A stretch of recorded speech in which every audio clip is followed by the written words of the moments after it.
Hey, fellow mathers, we've got exciting news for you. Yep, registration for the free Math is Figureoutable challenge is now open.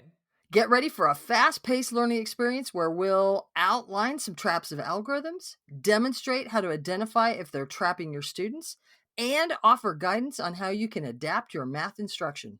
There's going to be special guests, new free downloads, prizes, and most importantly, high-energy, engaging sessions. Join us for 3 one-hour sessions from January 29th through the 31st at 7 p.m. Central Time.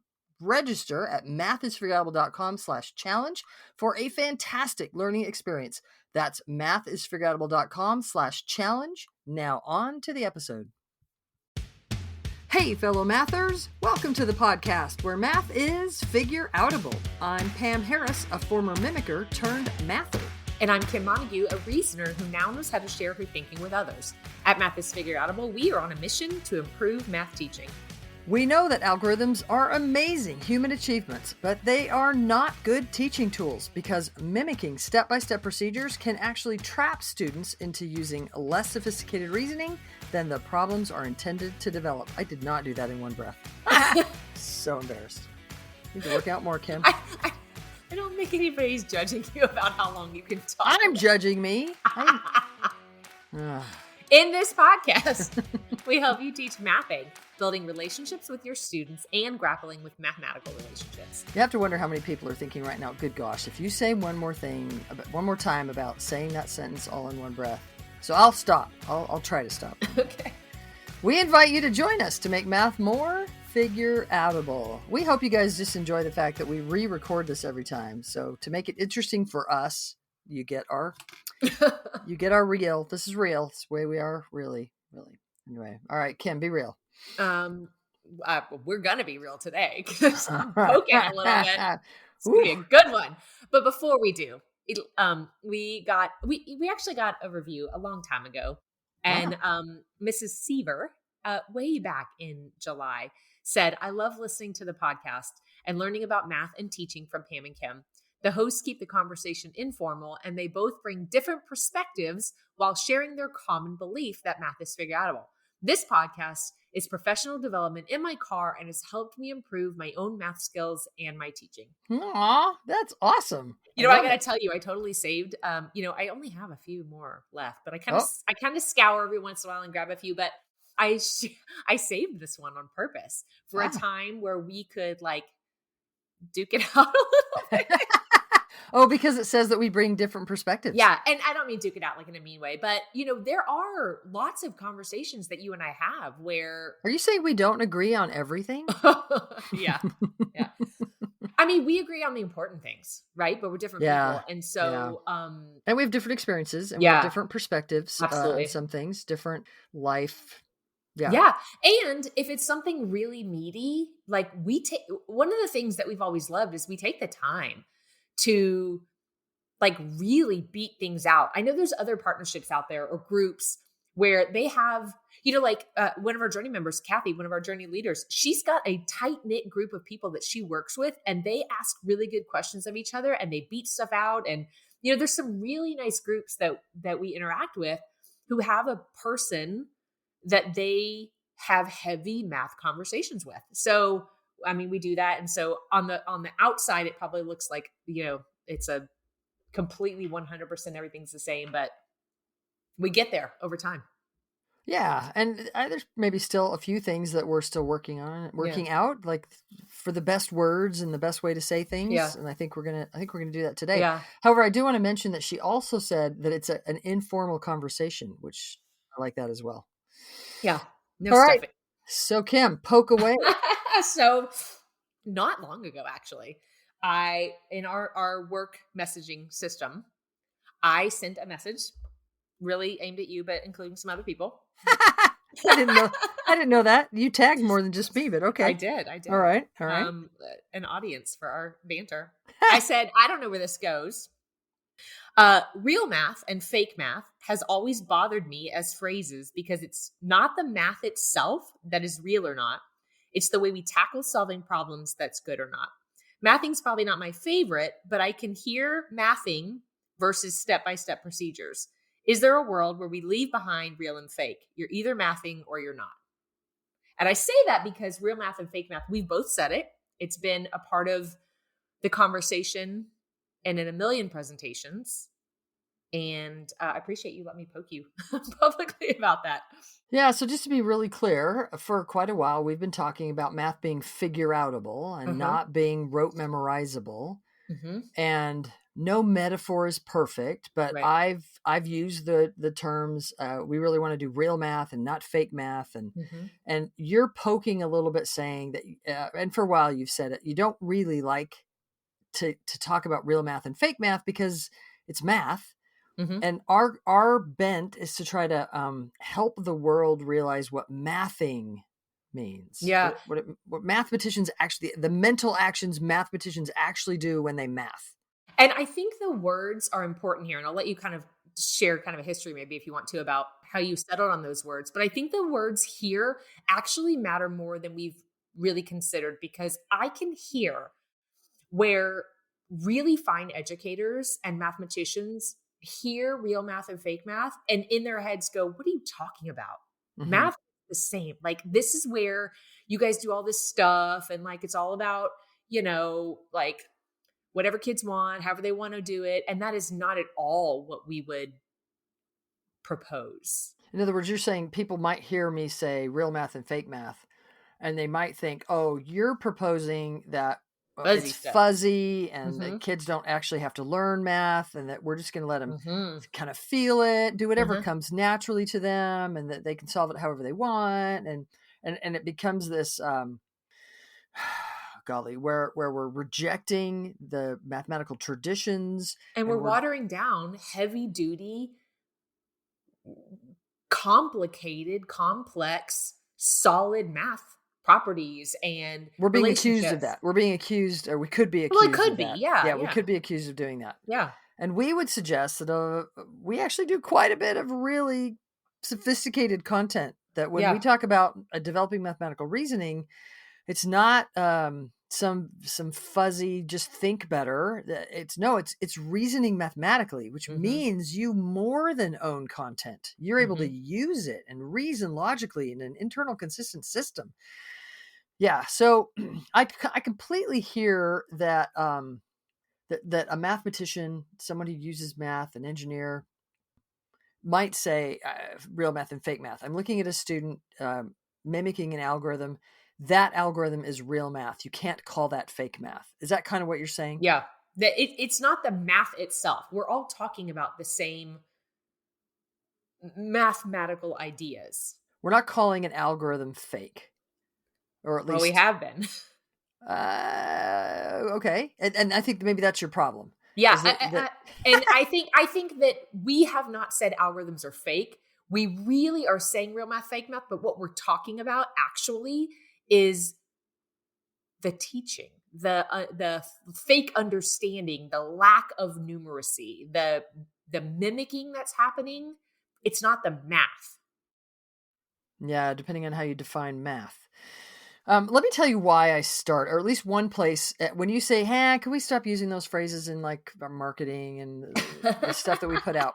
Here's the one place that I'd love for you to help me find better words, because I really, this happens to me very often. I run into people often who say, "What do you do?" I got a massage the other day. I was on the plane the other day. Where else was I? I'm randomly talking to somebody at church, and someone says, "What do you do?"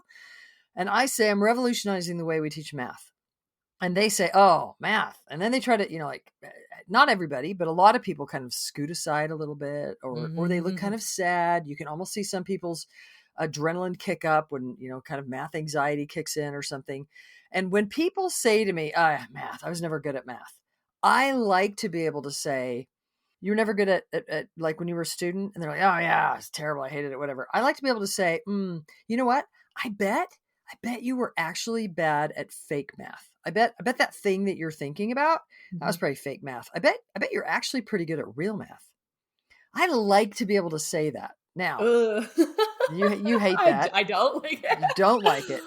I tell you what, people perk up and they Yeah. go, "What do you mean by that?" Yeah. So I've thought about that a little bit, and I don't know that it would have the same punch, but I suppose I could say something like, I wonder if your experience was that you were actually fake mathing. See, I just don't know if that would play. And Um, that you're actually pretty good at real mathing. So whether that would hmm. play well or not, would you buy that? Would that be better? I think that you are either mathing or you're mimicking procedures. And there may be some gray in between, but I think if you are really mathing, you're cognitively involved deeply in the math. I mean, mathing's not my favorite either. I'm not sure what the word is that would super satisfy me. And maybe there's not a word. Maybe we'll never settle on a word because it's an action that we're looking for. It's the Um, mental actions that mathematicians do when yeah. they do what they do. I think that what people don't love is the math that happened in school. I think that The math that happened in school or the mathing that happened well, in I don't school? think they were mathing. I think that they were, I don't think when I grew up, I don't think, well, I was, that's weird to say, but I was mathing in my head. I was mathing in my personal life, but in school, I was mimicking. I think if you're truly mathing, you are involved in it. You're not mimicking someone else's procedures. I don't think there's real mathing and fake mathing. I think if you're mathing, it is like you embody, you think, you're using relationships. Mathing to me is the word that we use when we like that's the goal. I want people mathing. And But not just on their own, but like we're deliberately trying to in school, develop I think we want to more foster mathing in school. and foster more sophisticated mathing as we grow and Hmm. use more Hmm. sophisticated relationships, build our Hmm. brains to think. I think that's the best that I can mess with right now. There might be a better word than mathing. Um, it's hard to describe.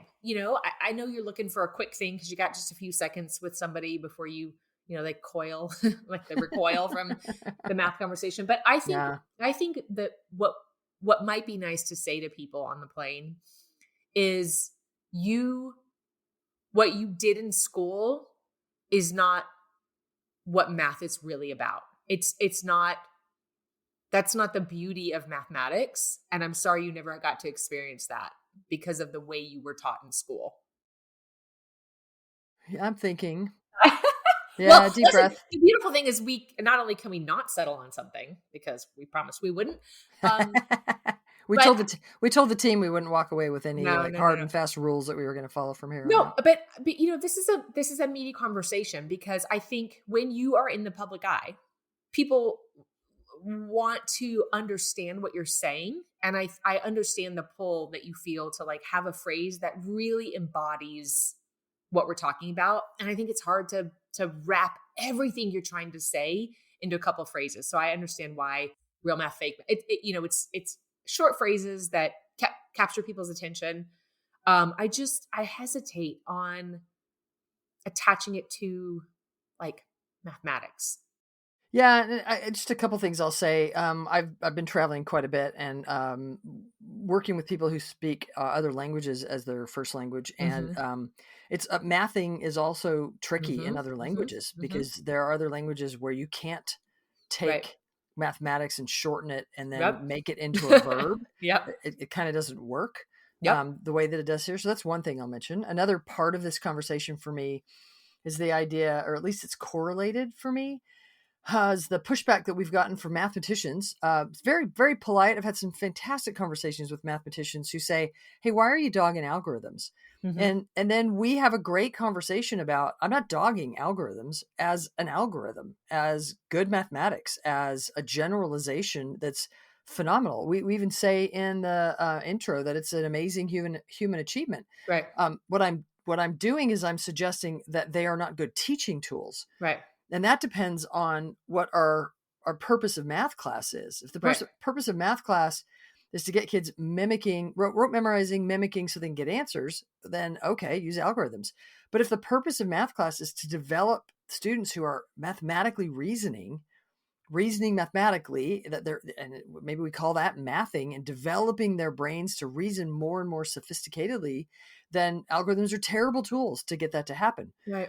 I think a tricky thing, just staying on that vein for just a second, is if you are a mathy person and when you saw a teacher present an algorithm, the steps of the algorithm, there's a good chance that you saw relationships and connections, you noticed patterns, and you mathed, you did the mental actions that mathematicians do Mhm. while that presentation of the algorithm was happening. Yes. And so you then equate those two things, that you did the mathing you did because the teacher was showing you those steps. And I'm Oh, good. Yeah, and I've talked to quite a few people where no. I think Okay. this is absolutely true. That then it becomes this very tricky conversation to have, because people are saying, but that's how I learn to math. Like, I do math, Pam, I do those things that you talk about that are the mental actions mathematicians do. And I learned those while the teacher was showing me, because the teacher was showing me the steps. And I'm asking respectfully to see if you can parse those things out, and wonder if you Yeah. actually could have learned even more faster if we would have put the patterns that you kind of naturally found on your own, that were sort of hidden behind the scenes, if you could have developed those faster and better and more sophisticated and stronger, if we would have actually just done those patterns in relationships, not make you find them in the midst of the algorithm. I actually wonder, and you can tell me more about it later. Yeah. I actually wonder if people who say they did mathy things while they watched their teacher present the steps, I wonder if they mm, couldn't follow, didn't understand why, and so they kind of like set that aside while they watched and thought. I think it's highly probable that some people did that. I think it's also highly probable that others literally were like, "Oh, wow, look, that's a 10." And so it goes over there and it became a Mm. 10. Like, they saw more than What was happening? Okay. All what right. might have been being presented. Yeah. Or maybe they had a teacher who actually presented the algorithm, with a lot of conceptual understanding, which most students wouldn't have been able to follow, Right, right, right. but they had enough already, for whatever reason. Maybe they're just naturally had made connections, or they'd had a lot of experiences before that, that then when the presentation was being made, they were able to make connections more than 98% of the other kids that were in the room, who just bought that, hey, what math means is to rote memorize and mimic these procedures. Yeah. Yeah. So when we talk about the mental actions that mathematicians do, I wish we had some phrases for that. What do we use here? Reasoning mathematically. And then I'm very careful to say which includes content, Yeah. because it's not just this fuzzy reasoning better or thinking better. It literally is, I'm reasoning mathematically. That means I own the multiplication facts, but I don't just have them rote memorized. I own them deeply. I have connections between multiplication facts so much that there isn't almost a category of single digit multiplication facts in my head, because I'm reasoning multiplicatively about single, multi-digit, double digit, like Mhm, fractions, mhm, so it's almost an insignificant or a not consequential distinction to talk about single digit multiplication facts, because I'm reasoning multiplicatively, so mhm. that includes all kinds of numbers. Yeah. um yeah, Well, it's I think, you and I have talked before about how much language tends to get in the way of what people mean. mm, We've talked past each other. You've said that before. And, I think that a lot of people are saying some really nice things, but using different words. And so it feels like different messages. And I think sometimes people like us too, who have used some phrases that maybe make people question. Um, and so I think if we're all educators, all people who are talking about math and teaching are willing to think about the words that they're saying and how it can be heard and the message that it might be sending. Sometimes we don't get a chance to really, not everybody's got a podcast, doesn't have a chance to clarify, to get questions, to get pushback, to say, well, this is what I really mean. I think the more work that we can do to continue to clarify, and I love the people that ask questions so that we can, then I think we're moving forward to making real progress. And I'm still hung up on real math, fake math. I'm gonna add one tiny thing that I think is actually a major component that would help us continue that clarification. Yeah. is that so many of the people that are kind of pushing that message that you just talked about, and we support that. I would invite you to bring the mathematics into your conversations. Mm-hmm. I think there's a lot of people out there that are using words, like we just said, are tricky and have different meanings and different Mm-hmm. connotations. And so we need to have the mathematical examples. We need Yes. to actually do the mathematics we're talking about so that Yep. then we can refer to those as the mental actions that mathematicians do. And now we have a common experience that we're working from as we're defining those terms. Yeah. And Yeah. I think that could be really important. Hey, I want to go back to real math, fake math for just a minute. Do we have to? Yes. Just kidding. So when I run into somebody who's like, I hated math. I was never good at math. I couldn't do math, blah, blah, blah. Could I say something like, I wonder if that thing that you're talking about right now that you weren't really good at, I wonder if that was presented to you in a way that isn't actually what mathematicians actually do, but that we could have done with you. We could have helped you learn what mathematicians actually do. And I bet you're actually pretty good at that. And maybe I'll follow that with, and I didn't say this earlier, but I usually then follow that with, like, how do you think about something like 99 plus 37? Yeah, you do that. You follow Yeah. math. So I'm going to do what I'm going to follow the advice I just gave, which is I don't stop the conversation by just saying those words. I then say, like, how do you think about 99 and 37? And I tell you what, Kim, a ton of the time people go, well, it's just 136. But Pam, those are like tricks I learned because I couldn't do the real way. And these are just like, or they'll say that and they feel bad about those quote unquote tricks that they just came up with themselves. Mm-hmm. Or they'll say, well, you would line up the 99 and 37 and you would do that. And I was like, oh yeah, okay. So yeah, you bought into the myth that math is a disconnected set of facts to memorize and rules and procedures to mimic. It's actually not what mathematicians do. It's not the mental actions that mathematicians do. And good news, you can learn to do that. Mm-hmm. Would that fit better for you if I had that slightly longer conversation with people? Well, I'll certainly think about it, because I'm not sure if I almost said run-of-the-mill people, everyday people care about what mathematicians do if they don't already know what you mean by that. But I think my mom, I'm thinking about, like, my mom does a lot of math in her life, like every day does things with math and probably wouldn't consider that math that she's messing with because it wasn't what she was taught in school. Doesn't look like a bunch of X's and lining them up and or steps to do.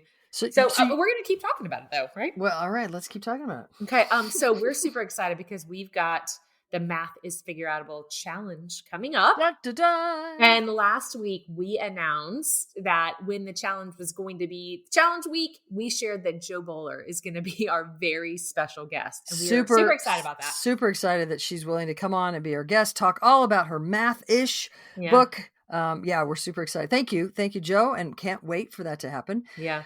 And so we also have another announcement today that we're going to have a second special guest. Yay! Woohoo! And Deborah Pert is going to join us. We're super excited. Deborah Pert could have been in on this conversation because she says readers read, writers write, and mathers math. Yeah, absolutely. She even has t-shirts that says that. Yes, we're super excited.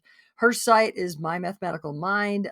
She's one of the authors of the Illustrative Mathematics K-5 curriculum. Yeah. We're super happy to have her come on and share her mather perspective on our challenge. Y'all, if you have not joined a Math is Figureoutable challenge, check out the next one that's coming up. We do them several times a year. We would love to have you as a guest in our free Math is Figureoutable challenge. Those are super, super fun. All right, Kim. Well, maybe someday we'll decide how we're going to get our language just we'd right. love to hear from other people about this too. Yeah, y'all communicate with us, especially in the Math is Figureoutable teacher Facebook group or on any social media channel. We'd love to hear what you're thinking about words to describe what we are all heading for, which is helping students reason mathematically. All right. Thank you for tuning in and reasoning more. Thank you for tuning in and teaching more and more real math. To find out more about the Math is Figureoutable movement, visit mathisfigureoutable.com and keep spreading the word that math is figureoutable.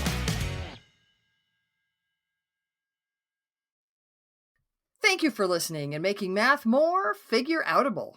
To learn even more about making math figureoutable and how to teach it that way, join us for a free challenge starting January 29th, running through the 31st. All you need to do is sign up and show up. Register at mathisfigureoutable.com/challenge. That's mathisfigureoutable.com/challenge. Looking forward to seeing you there. And making math more figureoutable.